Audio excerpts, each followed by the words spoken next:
Səfəvilərin hakimiyyət başına gəlməsində bu elə Şiə təriqətinə, buna tarixi ədəbiyyatda qızılbaşlıq da deyirlər. Bunun böyük rolu olub.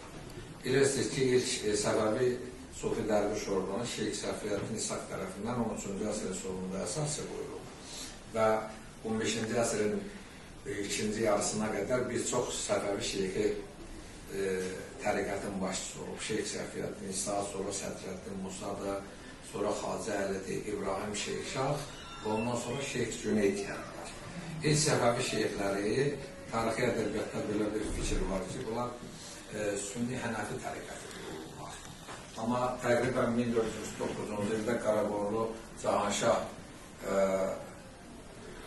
tərəfindən Cüneyd Ərdəbildən qovulandan sonra bir müddət bu səyyar fəaliyyət göstərdi və hesab olunur ki, məhz Şeyx Cüneydin dövründən etibarən Səfəvi şeyxləri əvvəlcə gizli şəkildə, sonra isə açıq şəkildə Şiə təbliğatına aparmağa başladı. Yəni, bunlar məhzəbini dəyişdilər, keçdilər Şiəlik tərəfdarı oldular. Bunların bu öz məhzəblərinin dəyişməsi nə ilə bağlıdır?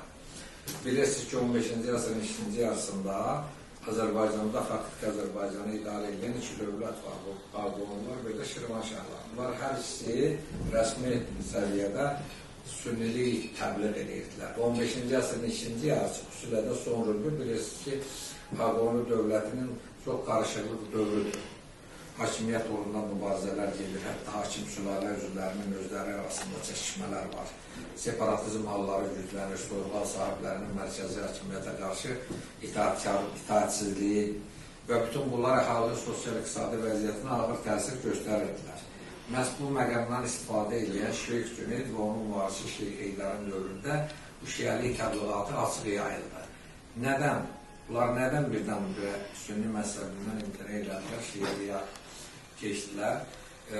Bunun nədəni onunla bağlıdır ki, bunlar cəmiyyətə bir mesaj götürmək istəyirlər ki, hazırda hakimiyyət başında olan dövləti idarə edən sünni hökümdarlardır. Onların bu bacarıqsız idarə etməsinin nəticəsidir ki, əhalinin vəziyyəti ağırdır. Və bunlar mesaj göndərirlər ki, cəmiyyətə, əgər şiə məzhəbindən olan hökümdarlar hakimiyyət başına gələrlərsə, onların bu ağır vəziyyəti aradan qaldırıla bilər. Və bu şiəliklə də bağlı İslamda bilirsiniz ki, 13-cü imamın qeybə çəkilməsi məsələsi var ki, sahibə zaman nə vaxt zühur eləyəcək, ədalətsiz başarıb gedəndə, öz başınalıqlar başarıb gedəndə və bunlar zühur eləyəcək 13-cü imam və ədaləti neyəcək, bərpa eləyəcək. Və bu İslamda olan bu rəvayət indi bu nə dərəcədə həqiqətdir, bu məsələnin başqa tərəfi, amma bu rəvayətdən geniş istifadə elədilər. Və eyni zamanda bunlar şiəliyə keçməkdə həm də Əli ibn Əbu Talib dövrünün sosial ədaləti məsələsini ortaya qoymaq istəyirlər. Çünki xəlifələr içərisində ən ədalətli vergi siyasəti həyata keçirən xəlifə Əli olmuşdu. Həm də Əməvi xəlifələri kimi dəbdəbəli saray həyatı keçirmirdi, sadə həyat şəraiti keçirdi. Bilirsiniz ki, Əli ibn Əbu Talibin əsas peşəsi kənkandır. Yəni, su quyusu qazmaqdan əlinin zəhməti ilə öz ailə üzvlərini dolandırırdı.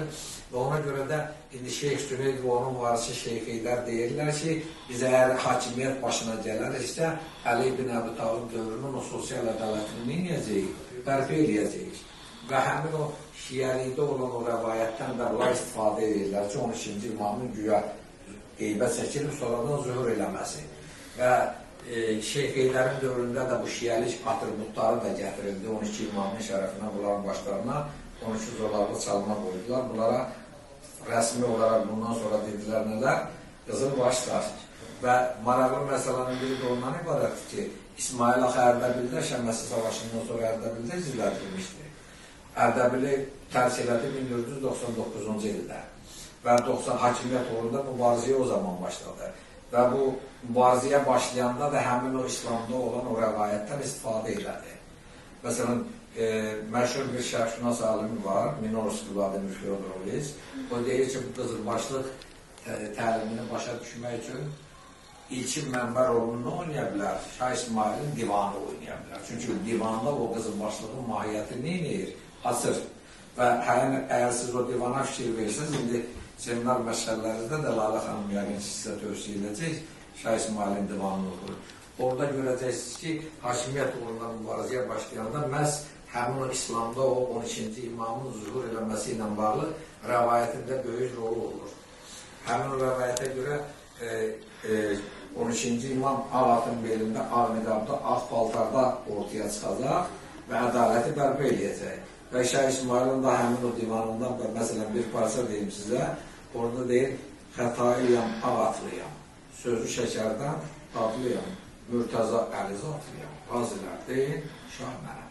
Yəni, özünü hakimiyyət uğrunda mübarizəyə başlayanda 12-ci imam kimi qələmə verdi. Aydındır mı? Və ya başqa bir qəzəli var, adım Şah İsmail, həqqin səriyəm, 12 imamdan mən daxil deyirəm. Yəni, özünü 12-ci imam kimi qələmə verdi. İndi əhali buna nə dərəcədə inanırdı? İnanırdılar mı? İndi qəti bir mövqe ortaya qoymaq mümkün deyil. İnananlar da var, inanmayanlar da var. Amma onun ətrafında birləşdilər. Niyə birləşdilər? Çünki mövcud rejimdən əhali narazı idi. Və bu narazıçılığı aradan qaldırmaq üçün özünü ortaya qoyan adam da İsmail olduğuna görə, ona görə əhali bunun tərəfinə keçdilər və Səfəvilərin hakimiyyətə gəlməsində həmin o İslamda olan o rəvayətin böyük rolunudur. Yəni, bunların şiəriyə keçməsi, qızılbaşlığa başqa sözlə desək, keçməsi heç də təsadüfi bir məsələ deyildir. Yəni, rejimə qarşı mübarizə istəyəndən gələcək.